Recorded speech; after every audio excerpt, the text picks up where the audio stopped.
Mr. Speaker, the President of the Republic of Korea.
Members of Congress, I have the high privilege and distinct honor to present to you His Excellency Young Sung-yeol, President of the Republic of Korea.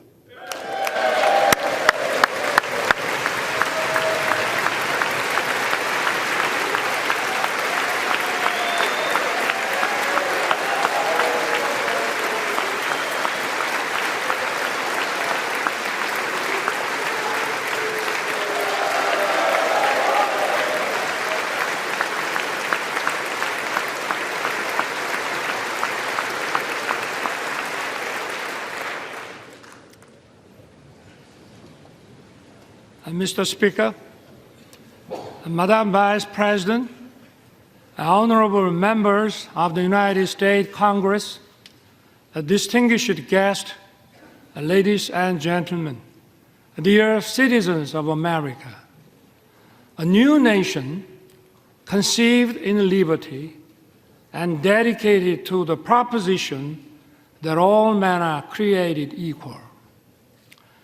I stand before that nation with a conviction of freedom, belief in the alliance, and the resolve to open a new future.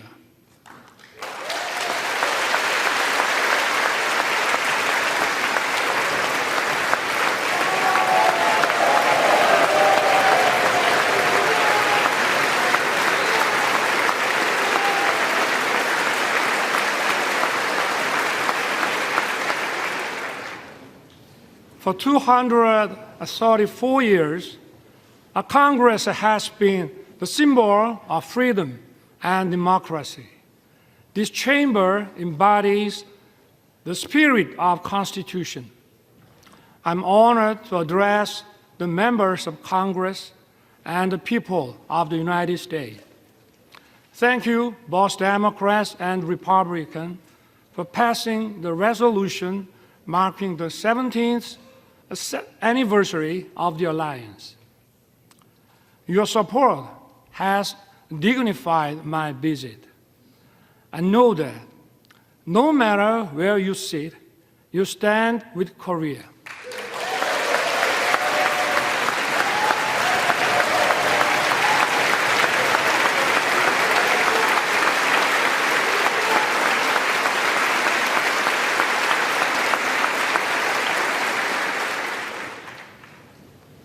Over the past century, we have faced many threats, but the U.S. has always led the world in defense of freedom.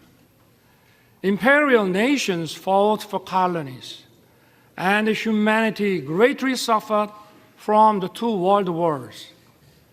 America righteously stepped in to defend freedom, but it was not without cost. We remember the leadership of General MacArthur and Admiral Nimitz. But more than 100,000 American men and women perished in the Pacific War. Their sacrifice was not in vain.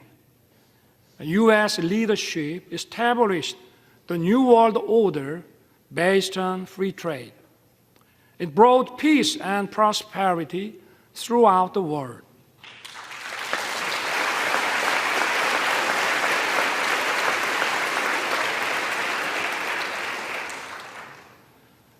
But prosperity was limited to free market economies where communist totalitarian nations did not participate. The world was divided into democratic and communist blocs.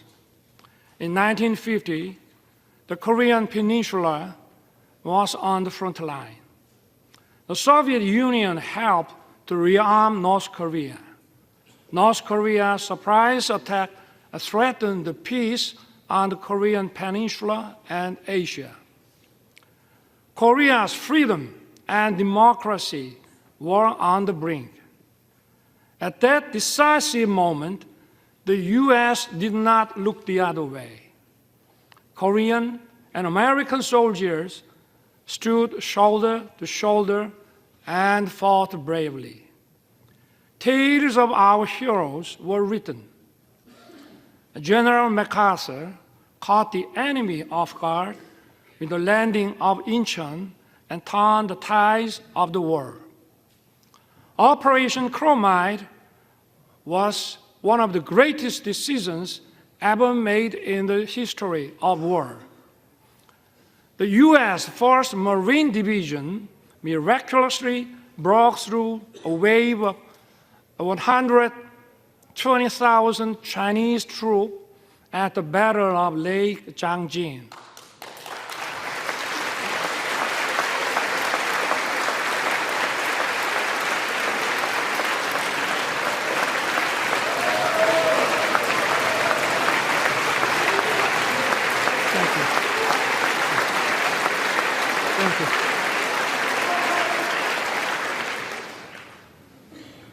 Sons and daughters of America sacrificed their lives to defend a country they never knew and the people they never met.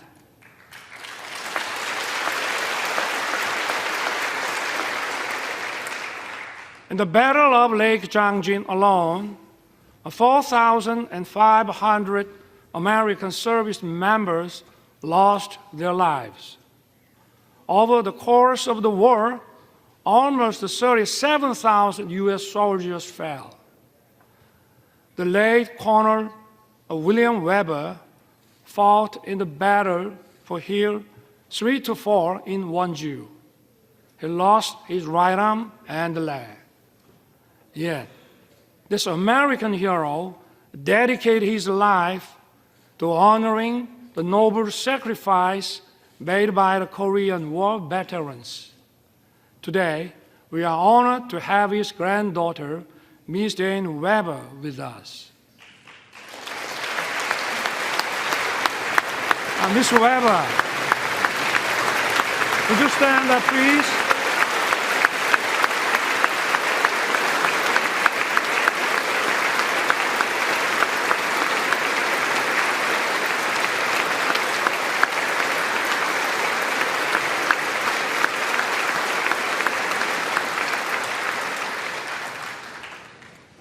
On behalf of the Korean people, I would like to thank you deeply.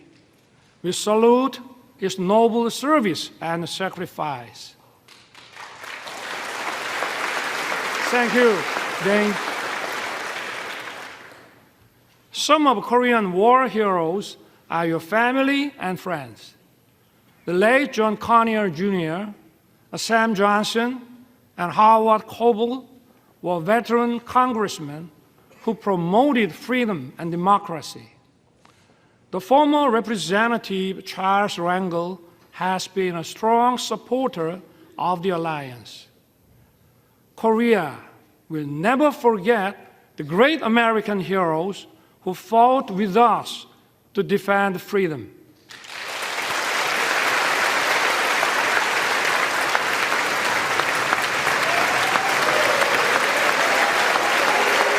Thank you. Thank you.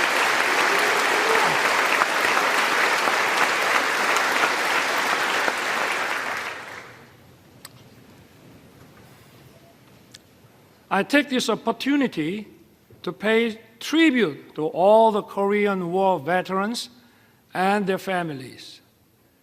You did not hesitate to send your sons and daughters, husbands and wives, a brother and sisters. You answered the call to defend the freedom of a country across the Pacific. I thank the U.S. and its people for honoring the Korean War as a proud legacy. Thank you also for treating the veterans with honor and respect.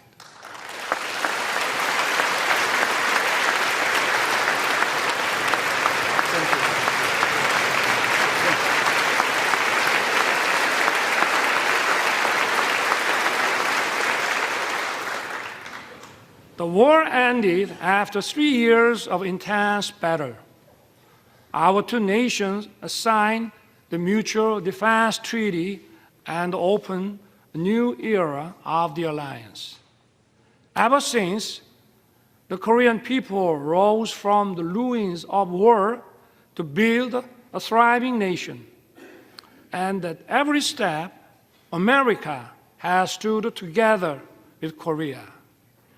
We have many reasons to celebrate our platinum anniversary.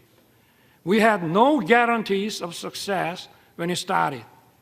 But today, our alliance is stronger than ever, more prosperous together, and more connected like no other. Indeed, it has been the linchpin safeguarding our freedom, peace, and prosperity.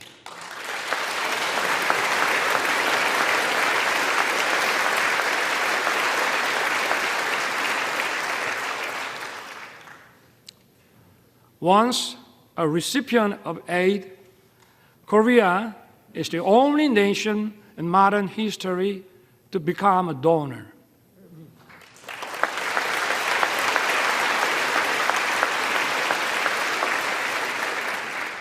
This itself demonstrates the success of our alliance. Let me talk about the history of our alliance. The ties of our cooperation and exchange span over 140 years since the establishment of diplomatic relations in 1882. In the late 19th century, American missionaries helped to widely introduce the values of freedom and solidarity to Korea. These values are the foundations of Korea's constitution. They have made a huge impact on our independence movement and the foundations of Korea. Horace Underwood, Hallie Appenzeller, Mary Scranton, and Rosetta Hall are some of the missionaries who set foot in Korea at the end of the 19th century. They built schools and hospitals. They promoted education of women. Their efforts laid the foundations for many Korean women to advance into society as educators, journalists, and doctors. In the early 1960s, the Kennedy administration recommended Professor Lowell's model for economic growth. President Park Chung-hee wisely embraced the idea and pushed economic development forward. It laid the foundation for Korea to become an industrialized country. Known as a miracle on the Han River, Korea's economic growth rate was unrivaled. Korea was one of the least developed countries after the war. Its annual income was just $67 per capita. Now, its economy ranks 10th in the world.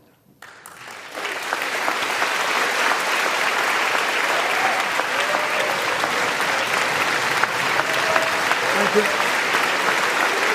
Thank you.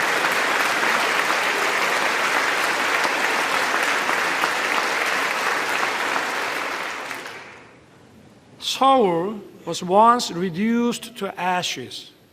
Now, it is one of the world's most vibrant digital cities. Busan was once flooded with war refugees. Now, it is the world's second largest port city in terms of transshipment volume. It is also bidding to host the World Expo 2030. Korea is winning the hearts of global citizens. It is dynamic, freedom is thriving, and democracy is robust.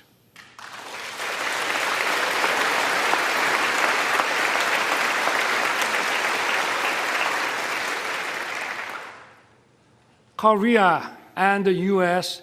have joined forces to safeguard freedom and democracy throughout the world. Since World War II, Korea dispatched its warriors of freedom. We fought side by side with the U.S. in Afghanistan, Iraq, and others.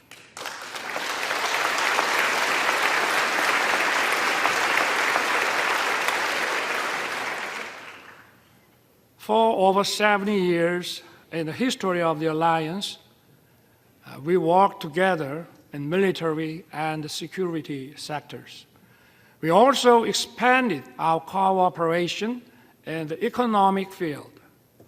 Our relationship has evolved from one of unilateral assistance to a partnership that is mutually beneficial.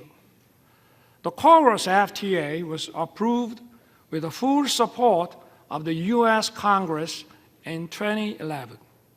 Since then, our bilateral trade has increased by 68%. Korea's companies' investment in America has tripled. The U.S. companies' investment in Korea has nearly doubled. Korean companies are contributing to vitalize the U.S. economy. They are producing EV batteries, semiconductors, cars, and other products here in America. And more importantly, they are creating decent, well-paying jobs.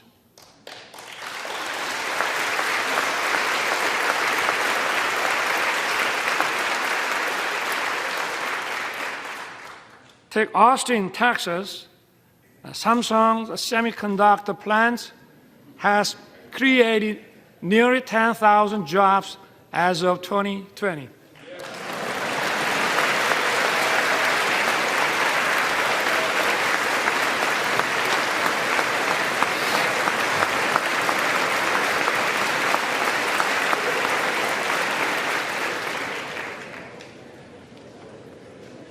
Take Bryan County, Georgia.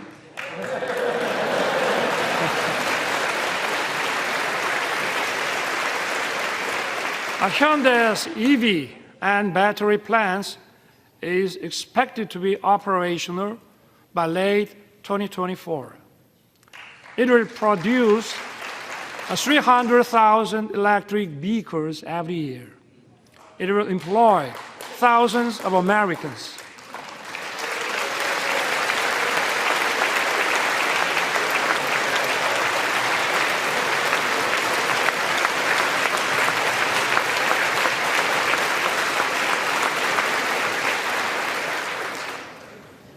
And take Bay City, Michigan. It is a home to SK Chiltern CSS, where President Biden visited. It is an example of Korean and American companies merging to achieve even greater growth.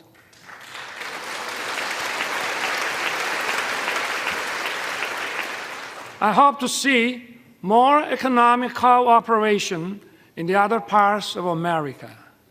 In this regard, I count on your keen interest and support. My friends, years of active cultural and people-to-people exchange have deepened our friendship. This year also marks the 120th anniversary of Korean immigration to the U.S. Early Korean immigrants arrived as workers on the sugarcane plantation in Hawaii. Since then, Koreans made their way into many parts of the American society. They have played an important role of fostering close friendship and writing the history of our alliance.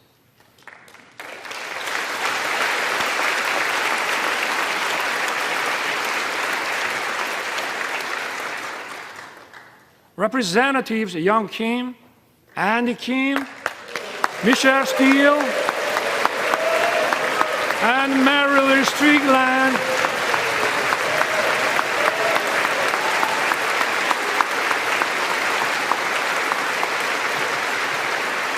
are here with us. They are a testament to the alliance spanning generations.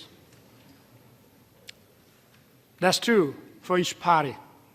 It is a relief that you are evenly praised across the aisle.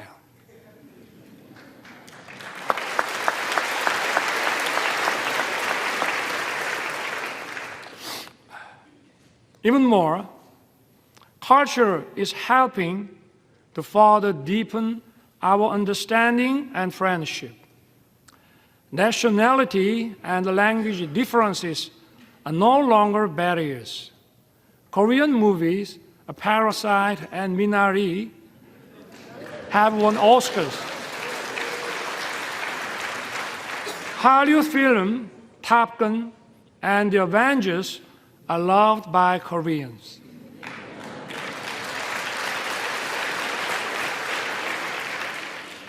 I also love Top Gun and Maverick, and the Mission Impossible. And even if you didn't know my name, you may know BTS and Blackpink.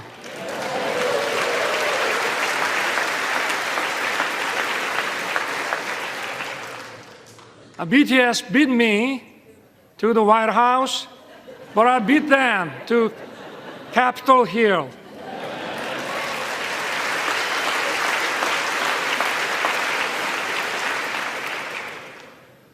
Korean and American singers are reaching high places in each other's music charts is no longer a surprise. The U.S. create global platforms like Netflix. Korea has produced a popular series such as Squid Game.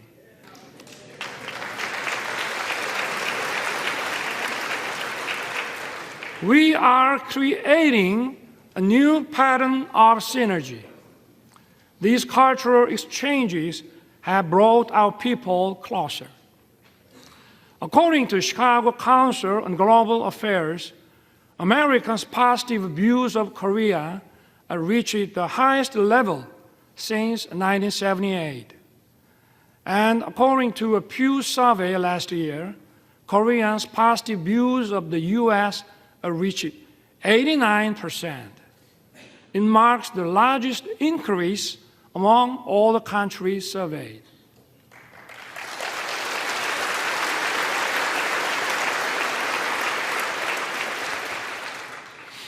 Korea and the U.S. agreed to set up an assistance program for our students. It will help them to study and find jobs actively in each other's country.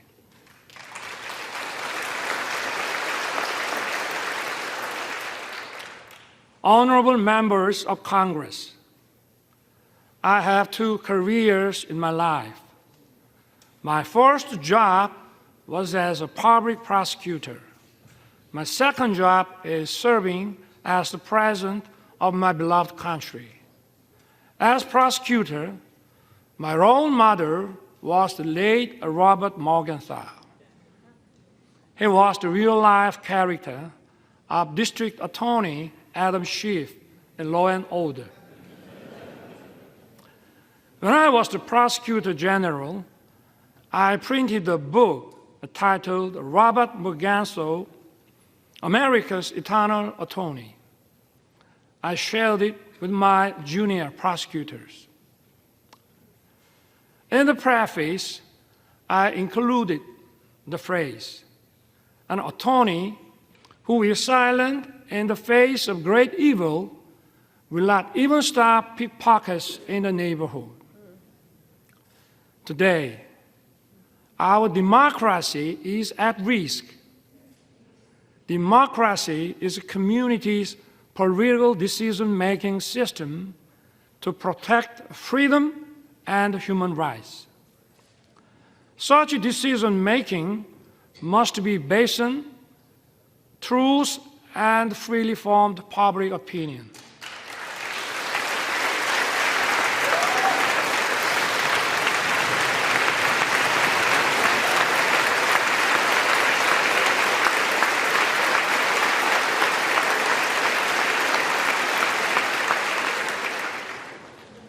But today, in many parts of the world, false propaganda and disinformation are distorting the truth and the public opinion.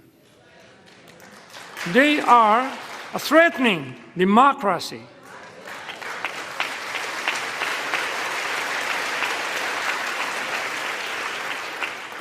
The rule of law allows the freedoms of everyone to coexist. It is upheld by parliamentary democracy. False propaganda and disinformation corrupt intellectualism. They threaten democracy and the rule of law.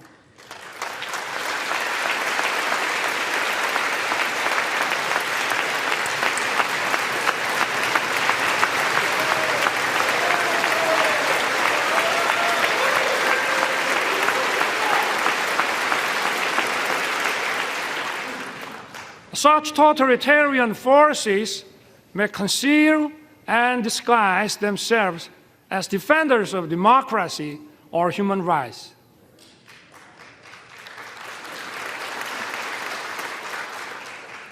But in reality, they deny freedom and democracy. We must not be fooled by such deception and disguises.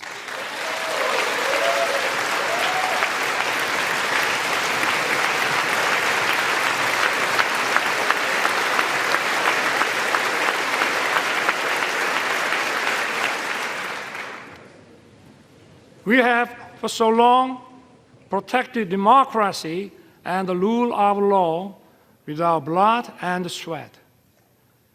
We must work together and fight the forces of falsehood and deception that seek to destroy democracy and the rule of law.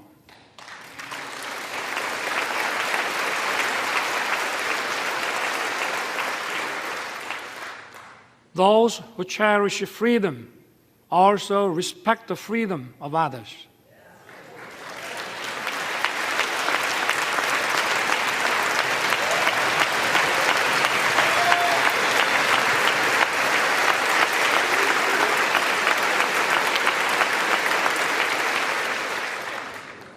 Thus, freedom brings peace. Peace, in turn, safeguards freedom. Freedom and peace are sources of creativity and innovation. They bring prosperity and abundance.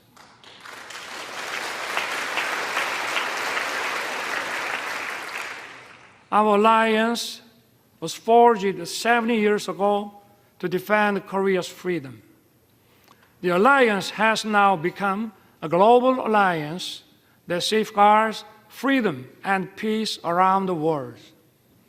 Korea will fulfill the responsibilities. It will play its part that matches its economic capacity.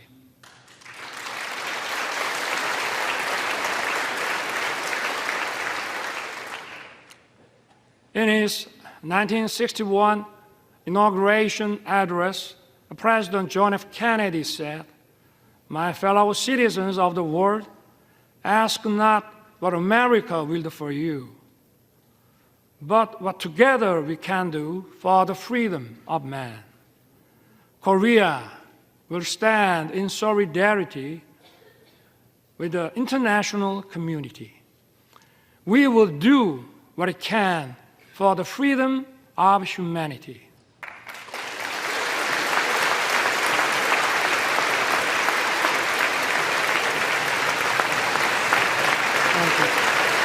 Thank you.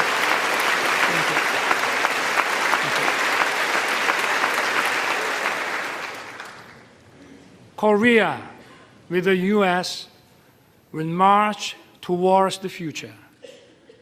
As I took office last year, I pledged to rebuild Korea, a nation belonging to the people, rooted in freedom, democracy, and market economy, a nation that the people can be truly proud of as it fulfills its role as a responsible member of the international community. Together with the U.S., Korea will play the role as a compass for freedom. It will safeguard and broaden the freedom of citizens of the world.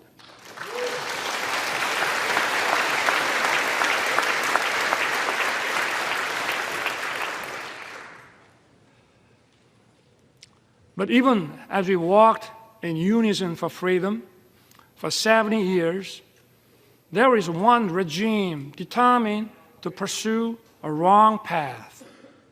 That is North Korea. The difference is stark between Seoul, that chose freedom and democracy, and Pyongyang, that chose dictatorship and communism. North Korea has abandoned freedom and prosperity and dismissed peace. North Korea's nuclear program and missile provocations pose a serious threat to the peace on the Korean peninsula and beyond.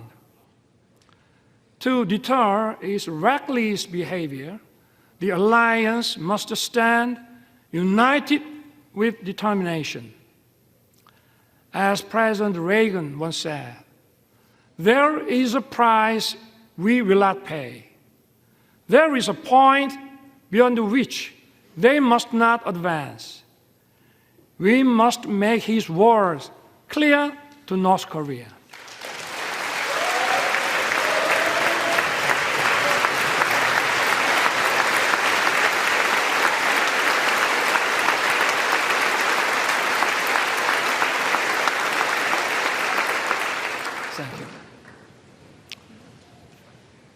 Yesterday, President Biden and I agreed to strengthen the U.S. extended deterrence. Along with close Korea-U.S. coordination, we need to speed up Korea, the U.S., Japan trilateral security cooperation to counter increasing North Korean nuclear threat.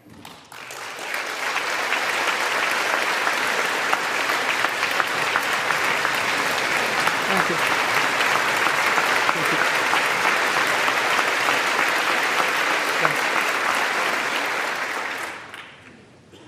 My government will respond firmly to provocations, but at the same time, we will keep the door open for dialogue on North Korea's denuclearization. Last year, I proposed the audacious initiative. It will significantly improve North Korea's economy and livelihood. All Pyongyang has to do is to stop its nuclear program and begin a substantive denuclearization process. I once again urge North Korea to cease its provocations and take the right path. Korea, with the U.S., will continue to work for North Korea's denuclearization.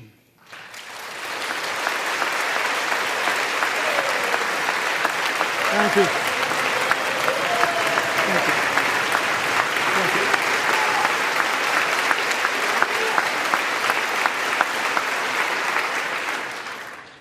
North Korea's obsession with nuclear weapons and missiles is throwing its population into a severe economic crisis and human rights abuses.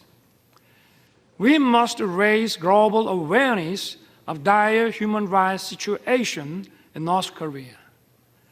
We must not shy away from our duty to promote freedom for North Koreans.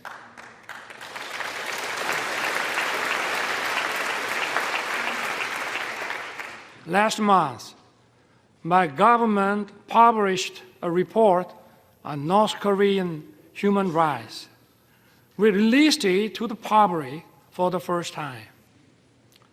The report documents a wide range of abuses in North Korea. It is based on testimonies of 508 North Korean defectors collected over the past 5 years. It records many cases of serious violations of international norms, such as the Universal Declaration of Human Rights and other human rights agreements. Unspeakable and horrendous incidents took place. Men and women being shot and killed for violating COVID-19 prevention measures. Some being publicly executed for watching and sharing South Korean shows. And people being shot in public for possessing the Bible and having faith. We need to raise awareness. We must inform the world of the gravity of North Korea's human rights violations. I ask for your help in improving North Korea's green condition.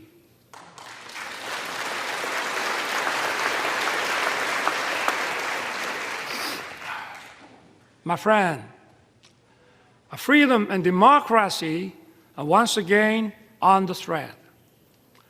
The war against Ukraine is a violation of international law.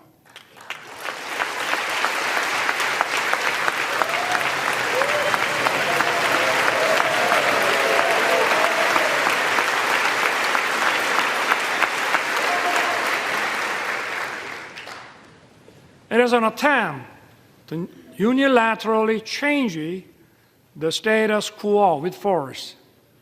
Korea strongly condemns the unprovoked armed attack against Ukraine.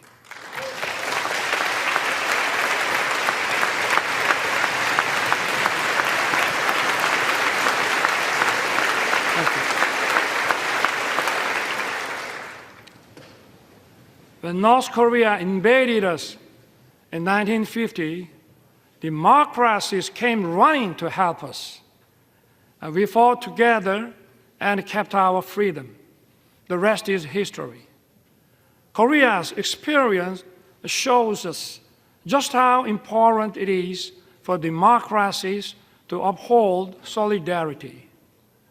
Korea will stand in solidarity with the free world. We will actively work to safeguard the freedom of the people of Ukraine and support their efforts in reconstruction.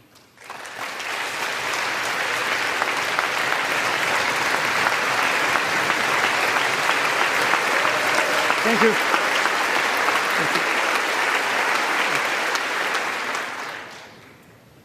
Honorable members of Congress, so far, a sixth Korean president spoke at this important chamber. The first Korean president, Dr. Lee Sung-man, delivered his speech in 1954. After 35 years, in 1989, President Roh Tae-woo, standing at this podium, said the following: "The nations of the Pacific have made open society and market economy and the engine that drive the fastest growing region in the world. The Pacific will become even more important to the U.S., and Korea will begin to contribute more to the prosperity and peace of the region." I look forward to the day when some future Korean president may be invited to address this distinguished assembly and describe the vision I spoke of today as an achievement fulfilled, not as tomorrow's hope. President Roh's vision has become a reality. Thank you. Thank you. Thank you.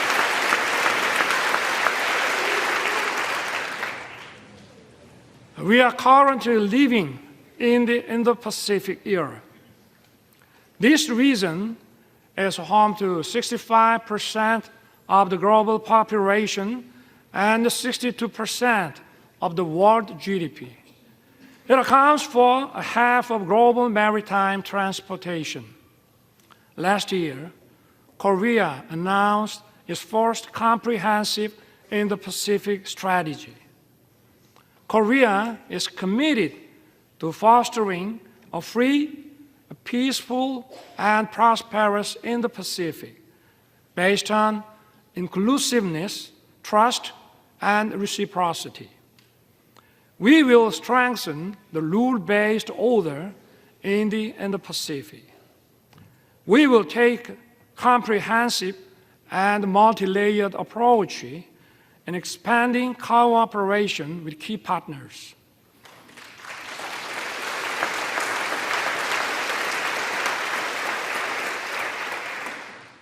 This also means that the stage for the alliance is expanding. Korea used to receive assistance from U.S. aid. It is now sharing its experience with developing countries in partnership with the U.S. Korea has greatly increased its ODA budget. It is providing tailored programs in tune with the needs of its partners. Yesterday, President Biden and I adopted a joint statement. It presents a vision of the alliance in action towards the future.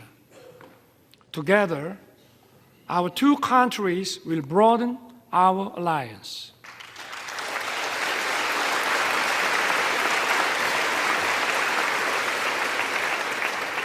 Together, we will lead in innovation beyond the security and foreign policy. We will work closely on artificial intelligence quantum technology, bioscience, and Open RAN.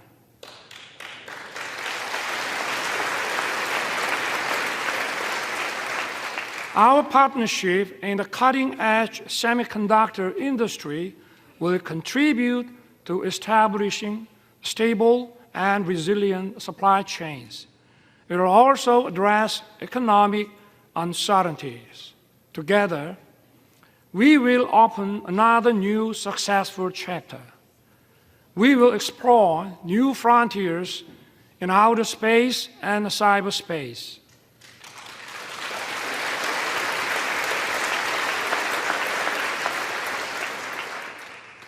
Korea and the US are the world's top technological powers leading innovation and creativity. Together, we will create a great synergy.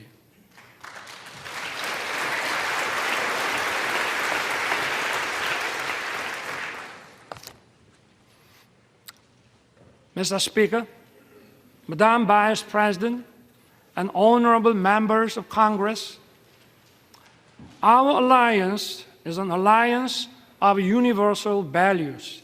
Freedom, human rights, and democracy are the very foundations of our bonds.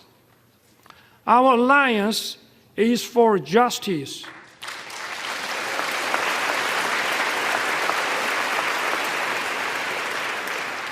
Our alliance is for peace.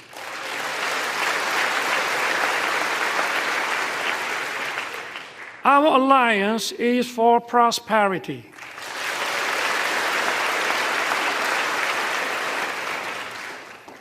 Together, our alliance will continue to move towards the future. We will build the world of tomorrow that opens endless opportunities for our future generations.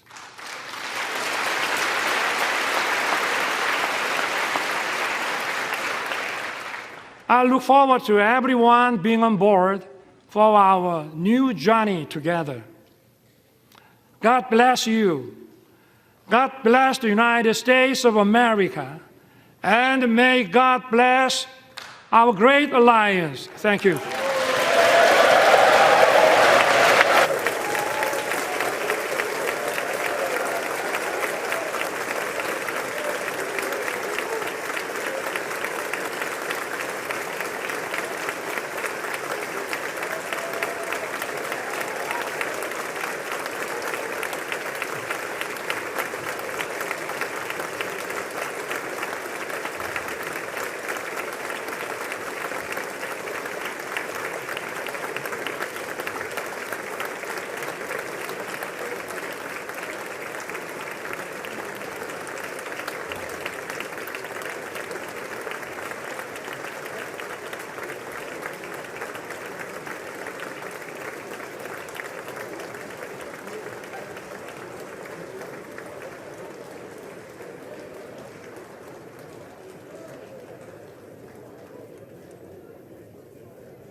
personal interactions.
The purpose of the joint meeting having been completed, the chair declares the joint meeting of the two houses